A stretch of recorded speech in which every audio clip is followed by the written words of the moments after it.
So I have to really feel out and qualify a customer or a client, see if how serious they are, how motivated they really are. That's not to say I wouldn't work with somebody who's not motivated quite yet or something, but generally, I have to be able to, I only have a limited amount of time. So I have to put my time into those people who are the most motivated and looking and really need my services. Welcome to Sales Pipe Pros Podcast. Here's your host, Mike Petrosyan.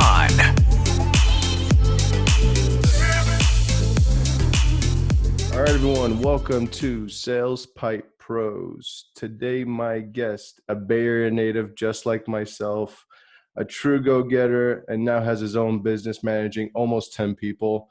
Super excited to have him. Joe Polyak, welcome, my friend. How you doing, man? Thank you. Thank you for having me. It's an honor. Appreciate it. Good to have you. So let's kick it off, bud. You've been in real estate for over a decade now, but wanted to take a step back. How did you get into sales? Tell me about your background before you got into real estate. I got my real estate license about 10 years ago, but I was kind of part-time until about 5.5 years ago, and that's when I attacked the full-time. But so during that time, right after college, or kind of during college, I worked for our family's business in San Francisco. It's on Van Ness and Broadway. It's right by that kickboxing place we went to. Oh, yeah. Yeah. K1 Fitness. That was a good time. Yes. I totally forgot about that. Yeah. So it was it's like cash for gold, rare coins, kind of like a pawn shop, but a little bit more high end. And we didn't, sell other stuff. It was just precious metals related stuff. And I just kind of got my start there.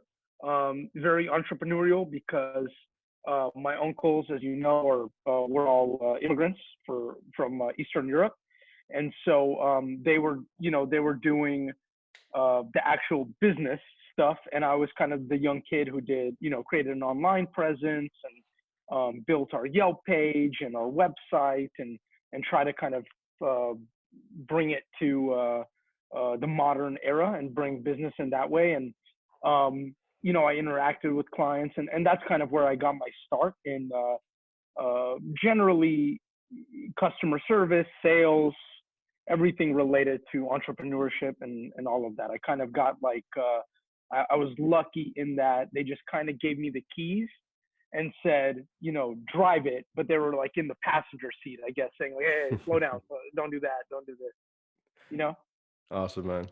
So you did that for a few years and then you decided to get into real estate. First of all, how did your family feel about that? Because I know family, when it comes to family business, et cetera, breaking away from that herd could be a little challenging sometimes. So tell me about how that happened, how that transpired, and then what got you into it after. Yeah, I was there full time for about 5 years. We were bumped heads, me and my uncles. I had my real estate license, and it was, it was kind of, I felt that I kind of hit a ceiling there anyway, because it was like a small local business, and I was interested in real estate and home ownership and development and just everything kind of related to that. And also the idea that, a lot of people don't understand how real estate agents work, but we're independent contractors. So for the most part, if you join a real estate company, aside for a few exceptions, you don't get any leads. You don't really get much of anything except you get a nice office. You get some you get some resources like printer and the secretary in front and things like that. Some training. Keller Williams is the brokerage that I started at, and they provide really good training for new agents and even experienced agents. But aside from that, it was just you join and you have to figure out how to get business. And so so I lost my train of thought. So your question was, how did my family feel about that? Yeah, so let's get into that. You got thrown into the deep end, sounds like. You had a kind of a cushy, I wouldn't say cushy, but you had an in with family, and now you're kind of taking a step back into entry level, basically. No leads. It sounds like you had to figure everything out. So let's start off. How did you manage that, and how did you start prospecting to get your first sale? Yeah, definitely it was cushier. Like I was making good money for early 20s. And then yeah, I jumped into something that no guarantee of anything. You just had to figure out how you're going to do it. And um, it was it was super hard at first. It's still very hard, but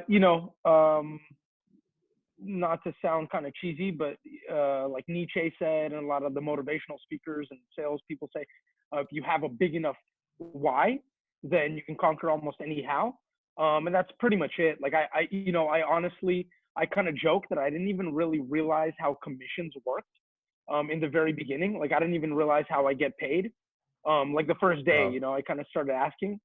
Um, I kind of walked up to different successful agents and I, just started asking them straightforward, hey, how did you do this? How did you become successful? What do you do every day? And I just kind of looked at them and um, different people have different methods for becoming successful in different niches and a different client base and different geographic areas.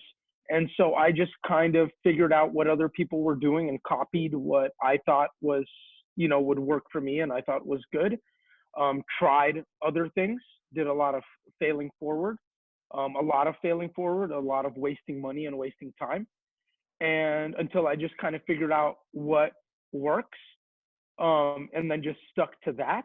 But it's still an ongoing learning process. Like I'm still learning, still failing forward, still figuring out what works, what doesn't, and still working a lot. And it was, it's like from the moment I wake up till I go to sleep, um, it's pretty much hustling 24/7. Yeah, man. I mean, Warren Buffett, over 80 years old now, multi-billionaire. He's still reading 5 hours a day. So we're all still learning. No Yes, shame. yeah. So tell me about your first sale. You grinded, you hustled, you were asking the right questions. Tell me about that first sale that finally came in, and you didn't even know how the commission process works, so which is pretty crazy. Yeah, well, it was like I just kind of took whatever I could, and it was my first sale was actually a buyer from another agent that he just kind of threw my way because he felt they were a low price point and they were not really. He didn't feel like they were super serious, and so he just kind of made an introduction. We sat down, I met them, and then we drove. I took them around every weekend and weekdays, evenings, driving around uh, all over the peninsula in San Francisco and looking for properties, touring properties with them, answering their questions, and really learning the hard way because I didn't really know much, and just every question that they would ask, I would let me get back to you on that, and I would research it, and I learned a lot. And then yeah, we after a few months of that, I got them into a house that they liked, and she's still living there now. And actually, I'm selling a house a few blocks away from there. Awesome, So I man. might actually see her stop into the open house. Awesome. So from the time you started at Keller with the training program up until you closed your first sale, what was that delta? Oh, 4 months. Wow. Would you Yeah. say it was worth it though? Yeah. I mean, it's that's pretty quick for a lot of brand Really? new people. Yeah. To sell in unless you come from already an established career with a deep network and you already have people in the pipeline who are going to buy and sell with you. Right. But a lot of people don't have that. They don't have that planning and understanding of the business. So Hmm. I didn't have that, and I just jumped in kind of like the deep end in the pool. And so it was uh, a bunch of people were very surprised that I got two sales right away Oh, actually. wow. So I got one buyer, and then a few weeks later we ratified another buyer. Another agent had a listing off market, told me about it in the office, and I actually had a buyer for it, an investor, all cash, and they closed the deal in 10 Nicely days, done, and that man. was like a month later. So that really lit a fire with you. Two Two sales weeks right later. off the back. So you knew exactly what to do at that point. Tell me about a time. I know with real estate agents, all that driving around, all that work could potentially go nowhere sometimes, right? Tell me about a time where you had to fire a customer. It happens fairly often. Um, Now more than earlier because the sales cycle is very long in real estate, and they're much bigger transaction sizes than most other sales businesses. Right. So people tend to try to kind of take advantage of your time. So I have to really feel out and qualify a customer or a client, see if they're how serious they are, how motivated they really are. That's not to say I wouldn't work with somebody who's not motivated quite yet or something, but generally, I have to be able to, I only have a limited amount of time. So I have to put my time into those people who are the most motivated and looking and really need my services. So one lady was looking at selling her house. She was originally a for sale by owner, and I cold called her several times and just stayed in touch. I visited her house maybe 10 times because she agreed to work with me verbally. Visited her house, 5 to 10 times to do walkthroughs, tell her this is what we need to do. Here's how we need to clean this up. Here's what we need to prepare. And she kept just kind of dragging it along, saying, oh, okay, next month. And probably a year and a half passes with multiple hour-long phone conversations and meetings and let's talk about this and let's do this, until I kind of realized that she just liked talking and not really was ready to sell. So then one of the times she called me, I said, oh, I'm sorry, I'm a little too busy. I can't handle your sale anymore. So I recommend you work with this other person. She did ultimately end up selling, but it was like a year later.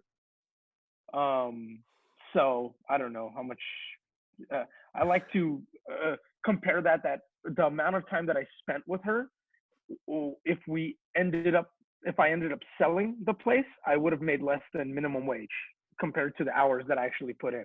How'd you know put another year in on top of the year and a half you already put in? No, not even at that point. Yeah. Well, smart move, man. And now you have your own business after grinding at Keller for almost 10 years or over 10 years. Tell us about your business, why you started it, how it's going. I'd love to hear all about it. A lot of the marketing and the lead generation and all that, the customer service, everything that I do. Like I said in the beginning, a lot of people don't really understand the business model of real estate. They don't understand that we're independent contractors, and even if we're at the same company, we're completely independent of one another for the most part. So although we interact and see each other, we're completely independent, and we all have our own kind of mini business.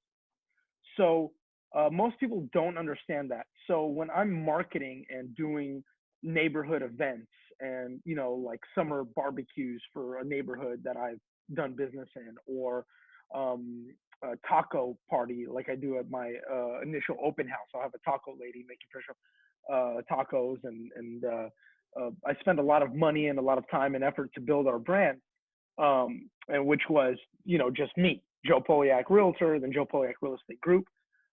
Then I realized that I'm kind of building another company's brand, because people will say, oh, wow, Keller Williams put on that great event, and Keller Williams, does this great taco thing all the time. I'm like, no, it's not Keller Williams. I didn't put $1 into that. It's me, so that was kind of the main reasons that I just decided that I need to build an asset. And I realized that it's not as hard as you would think. So I just have a history of taking chances and taking risks and just doing things that seem difficult initially. And so I just I decided I'm not really here to play it safe, so yeah. I decided to make it happen. Awesome, man. Kudos to you. And tell me about your niche, your ideal buyer. Who would be the right candidate to work with, Uprise? Really, it's demographics wise, it's all across the board. Any age, any buyer profile, seller profile. We specialize in a couple of things. So, listings, probate, and trust sales. So that's where somebody passed away, and generally we do really well with the when the executor or trustee or the person who's essentially in charge of selling the house is either out of the area or too busy to deal with it.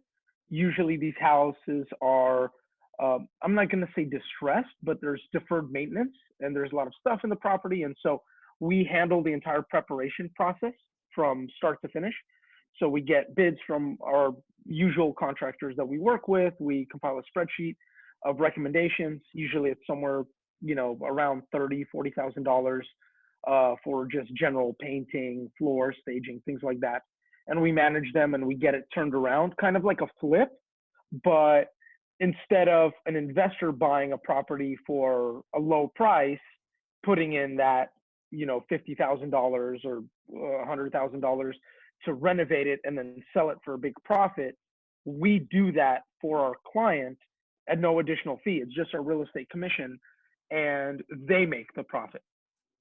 So that's probate and trust sales. Obviously, I like first-time home buyers because they tend to be people that are our age. And so we just kind of, there's generational things in common, and just it's fun to hang out.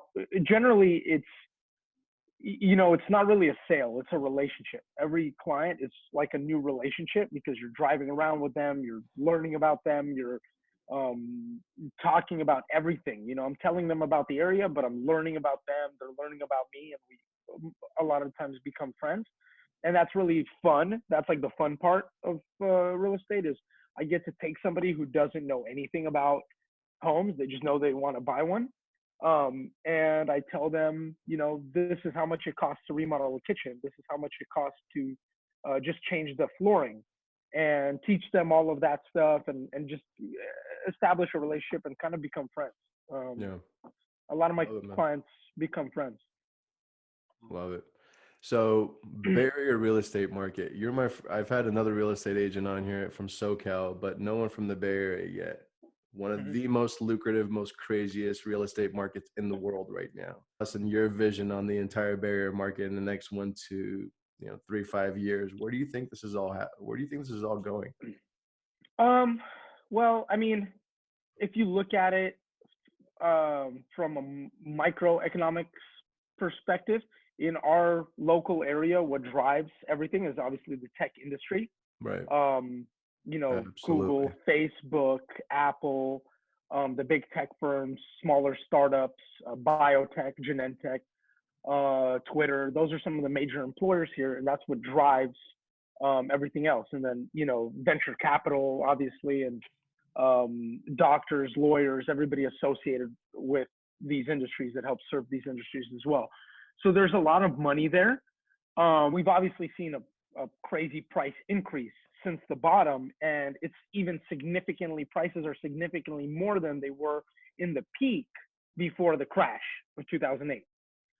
So right now they're significantly above the peak. So I believe that no matter what happens on a macroeconomic level, unless it's something, very major and catastrophic, generally we're going to see prices continue to slowly increase for a while, just because I feel that although there's been, some hiccups with like Uber and Lyft and WeWork and some of these companies with their IPOs and things like that, generally this industry is here to stay and is continuing to grow and continuing to be innovative, and it's kind of like a renaissance time. Right. People say, this is just the beginning. AI, all this stuff is happening. So I think generally more money is coming here, and more people from all over the world are coming here, and building is they're planning all these new developments in Treasure Island and Candlestick Park, and yeah, I think generally as far as prices and as far as everything goes, it's going to be uh, almost unrecognizable in 20 years.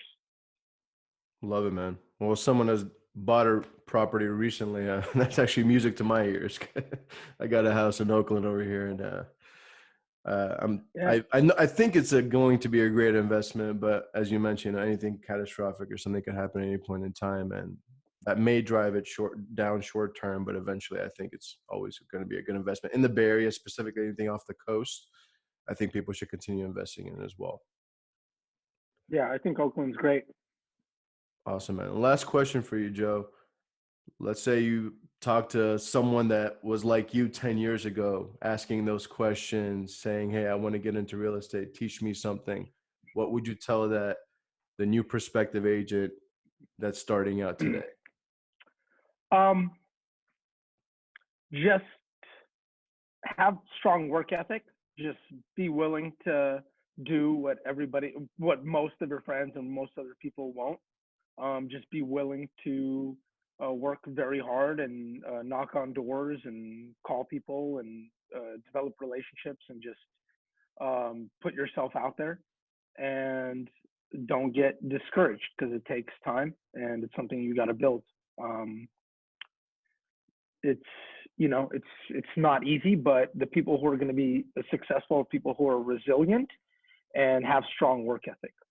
I really think I really think that's all it is. You just got to be willing to put in the hours, put in the time, and not really worry or be upset about rejection or people wasting your time. And because it's definitely a numbers game, but you're sorting through a lot of people who maybe aren't serious or maybe are rude or whatever it is to find those people who you really help and change their lives, by finding them either a good deal or a great place that they can call home or sell a family house and get them a lot of money. But you have to go through a number of people to find those good clients. Yeah, absolutely, man. Well, appreciate your time, bud. I know you actually helped a couple of our friends get into some good homes. They keep appreciating. You help them source the right price, the right buyer. So I know you're killing it out there. Continue crushing it. Stay in touch, and good luck with the business, man. Yes. Yeah. Thank you. All right, brother. Take care of yourself. Thanks.